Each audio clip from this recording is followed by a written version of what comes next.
On a night where so many frightening things can happen depending on your age group, the youngins are vandalizing cars and getting free candy, the adults are each other in Justice League outfits. A lot of spooky stuff going on Halloween, so I thought I would celebrate my personal favorite holiday by bringing you my top 10 spookiest knockouts of 2024. Now, before I begin, I must disclaim that we don't do things like Dana up in this bitch. I'm not gonna throw up 10 high-profile knockouts from high-profile people because they're high-profile. This isn't a promotion. We're gonna keep with the Halloween theme and base this list solely on the spookiest, most family member vomit-inducing knockouts of the year. So if prelim time fillers being scattered about the list aggravates you, I'm sorry. I'll start by saying that number 10 stands out from the others only in that it has nothing to do with the finish itself. It has to do with the extra spooky decision making of Max Holloway prior to the finish. Well, maybe not that spooky when there's 300,000 big ones on the line, and before Gaethje went to sleep, the BMF championship looked more like a low-grade contender series bout, but Max's decision making must still be questioned. Dude was getting a title shot regardless with a win over Gaethje. The fight was halfway entertaining, Max took some death-defying leg kicks, there was nothing not to moderately enjoy. So whatever motivated Max to point to the ground at the end of the fight, first of all, thanks for doing that, Max. I know I'm shitting on you a little bit, but this funky decision made my month. Second of all, Max is retarded, but in a message from the MMA gods, Max's risk pays off 300,000-fold. He finds the perfect shot within the madness and puts Gaethje's face flat on the mat. Literal point values of seconds left to go in the fight, and awkward eye contact with Dana in the hallway turned into the biggest bonus payout in UFC history. That shit is scary. You ever get so locked into YouTube murder docs that you almost forget about pussy? Well, I do, and the one horrific theme that at this point has become a meat and potatoes way to serial kill is the abuse of a corpse after committing an atrocious murder. Now, that's not what happened with number 9, but it is the first thing I thought of when I watched Bruno Ferrera tee off on Phil Hawes' unconscious body. It took place on the Ankalaev versus Walker 2 card with only seconds to go in the 5th round. Hawes gets clipped in the nasal bone, followed by a glancing but devastating left hand from Ferrera that completely shuts Phil Hawes' lights out. After which, Ferrera puts the Undisputed 3 special on what was once Phil Hawes. I know you guys are looking at screenshots, but you should peep this finish and then watch Undisputed 3's post-KO ground and pound animations. Shit looks the exact same. You guys better make sure you have someone's wrist to grab because you're about to see a real-time demonic possession. It begins with a young prospect who, in my view, has a real chance of putting a serious foot up the bantamweight division's asshole. Vinicius Oliveira took on Bernardo Sage on the prelims of Rosenstrike versus Gusov, and at first, everything seemed normal. Both fighters went back and forth for 2 rounds with a combination of striking and grappling, very vanilla. Sage won the first, Oliveira took the second, but it was a highly competitive bout overall. When the 3rd round began, it was clear that Oliveira either got possessed by the ghost of a bad golf swing or made the conscious decision to throw caution to the wind. Dude started throwing his entire life savings into every strike and missing everything. Eventually, his winging shots found their target to the tune of almost a round's worth. Sage ate an uncomfortable amount of clean shots to the chin. His calves didn't make it out any better, but by all appearances, Sage had more than enough toughness to survive till the final bell. All of a sudden, with precious little time to spare, Oliveira jumps directly into Sage's face, thunderously sapping the life out of him, and once the human sacrifice was complete, whatever evil spirit pissed Oliveira off went back to Dana's basement. We move on to an extremely unnecessary rematch in Magomed Ankalaev versus Johnny Walker 2. This one came off the heels of the greatest Broadway performance since Aljamain's infamous Cry Sesh. To summarize it in 2 sentences, in Ankalaev versus Walker 1, Johnny took an illegal knee from Magomed in the 1st round. Doc came in and asked Johnny where he is right now. Johnny said Poughkeepsie. Doc turned to the ref, let him know they were indeed not in Poughkeepsie, and the fight was over. Johnny tried to play it off like he didn't just intentionally lie to get out of a losing fight, but the damage was done and the rematch was set for the Apex. When the two met again on January 13th for their final battle, things went as expected. Johnny put up a pretty good fight for 5 minutes, took a nut shot that he got really pissed off at, but his nuts are damn near eye level with Magomed, so it's like, what are you gonna do about that? At the start of the second, the pace continued to develop slowly as Magomed hunted for the right shot. Sure enough, one wrong move in a clinch exchange spells the end for Johnny Walker as he eats a clean right hook off the break. When he drops, he does a little ragdoll dance before Magomed wings another right hand that connects directly on the nose. I'm talking right on the button. Magomed swung as hard as he could for the chin to really put a stamp on the knockout, but his knuckles didn't even touch the cheek skin. They went straight across Johnny's nose. I have no idea how he didn't look like Michael Jackson after that shit. Half dead Johnny apparently couldn't believe it either, because he immediately put his hand up to his nose like a racist Karen that gets slugged in the face. Like, that's how brutal this punch was. It brought Johnny all the way back to middle school. You must be thinking to yourself, how the could this video get any spookier? I've already shit and pissed my pants twice. My laundry machine's gonna have a funny smell for the rest of my life. How in the can this man do any better? Well, ladies and gentlemen, I give you Bogdon Gusov. No, I didn't doctor this picture up with the Hills Have Eyes filter. Dude actually looks like he belongs in a Tunnels to Towers commercial. Which I mean with all due respect, because his fighting style matches his complexion to a T. Something Zach Puaga unfortunately found out on the prelims of Hermanson versus Piper. At the start of round 1, neither man connected anything major. Zach pins Bogdon against the cage for a good minute or so of hugs and kisses, clearly frustrating Bogdon. After they separate, Zach connects a tasteful right hand that doesn't help Bogdan's temper at all, because as soon as Bogdan lands his first big shot, he pursues the finish with what can only be described as kick my mother anger. Bogdan would have hacked him up with a shovel if he had one, but instead one hook led to another that led to another that led to 3 more, and Zach was down for the count. Bogdan held off on the last hammer fist so he could roar in joy, knowing he'll have another chest plate when Zach respawns. Thankfully the ref got there before he had time to reconsider.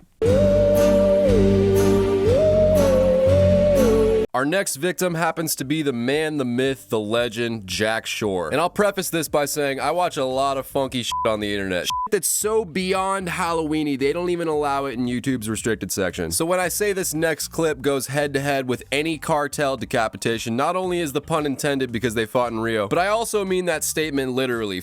Jack Shore is certified impossible to torture. Jack Shore is one of those guys who would go out on the guillotine like the Skyrim intro guy. Basically, Joe Anderson Brito did to Jack Shore what he does to everyone. Comes out the first round showing no respect whatsoever, almost encouraging Jack to check his leg kicks. Now, if you don't know about Jack Shore, he used to be the hottest UK prospect since Leon, so when Joe Anderson started machete chopping at his legs, it very rapidly came at a price. Brito got 2 free Randys in before, I kid you not, Jack checked every single calf kick Brito threw until his ultimate downfall. In fact, I don't think I've ever seen such perfect on-paper calf kick defense than Jack displayed at UFC 301. Yet somehow, after about a round and a quarter, Jack's lead leg starts looking like a rotten chicken breast. And Brito's kicking leg looked fresh off the conveyor belt, so he wasn't trying to let up. Surely enough, Jack's fucking internal science project expands beyond the threshold of his skin as Brito throws another checked but devastating calf kick. Blood started leaking immediately, which at first looked more aesthetic than anything else. I mean, we've seen situations where fighters' shins start bleeding after throwing too many kicks or whatever, and the commentators noted it that way. It was very clearly uncomfortable for Jack. It couldn't have felt good, but since Jack wasn't limping or showing any signs of folding to the damage, it's like,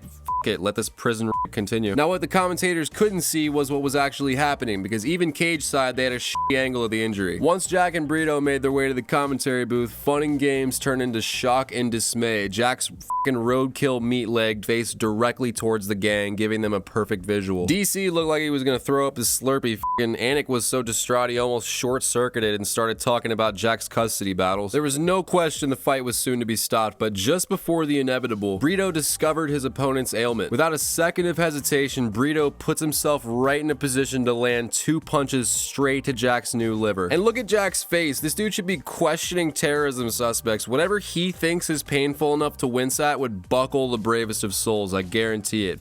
His reaction to Carlos Mencia calling a medical stop to the action was like, yeah man, fair enough. He 100% knew the fight was over. Shit, the commentators knew the fight was over as soon as they caught a glance, but not even a hint of pretending to not feel the pain. He's standing there with a goofy Civil War injury, fucking Stonewall Jack over here, and he might as well be laughing. The only thing that came remotely close to inducing a human reaction was when the doctor started clip massaging Jack's leg hole. That poor son of a bitch had to exist in a Quentin Tarantino scene, and he took it like a champ.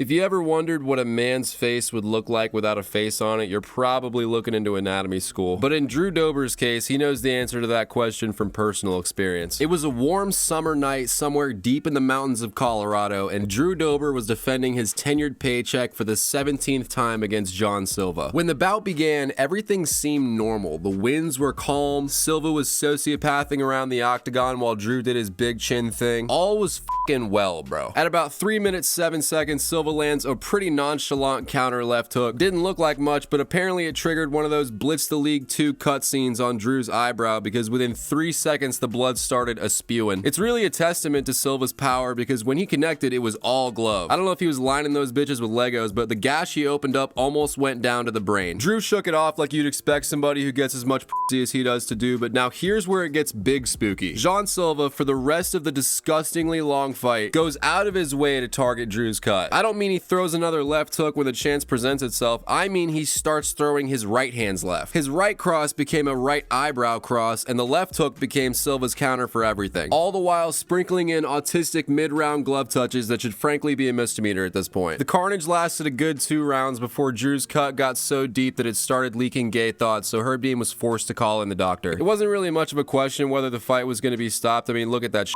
I really hope I'm not forced to censor this nastiness, because it looks like Drew lost a fucking machete fight. And I'm gonna say it again, this came off a left hook, not an elbow. It was made significantly worse with elbows, but I'm telling you right now, featherweights better watch the fuck out. Because if this guy's doing that type of damage at lightweight, I cannot imagine what he's about to do to Brian Ortega. The next bout should come with a violin screech, because what happened on the fateful night of August 24th is still being dissected by America's top paranormal researchers. We're talking, of course, about Myon Santos versus Khan Offley. F those names. And much like the last fight, this fight began pretty vanilla. In this case, it stayed vanilla for an entire round. There was a lot of control grappling by Offley and some decent leg kicks from Santos, but that was it. When the second round began, there was a visible, non-post-production chill in the air, and things just didn't seem right. Onlookers began reaching for their sweatshirts they packed in case the apex was too nippy, and then it happened. What was supposed to be a completely normal exchange of left hooks turned supernatural in high definition. Santos, thank God, stayed out of the way, but Offley appeared to have been in the direct path of a Dementor-style spirit, as you can see the life get sucked out of him in an instant. Santos, thinking he just knocked Offley out, promptly puts 3 more fists on Offley's carcass, but in the heat of the moment, Santos failed to understand the true magnitude of the situation. And of course, the commentators are trying to keep their jobs, so they just glazed over it, but the real ones know Santos had nothing to do with that knockout.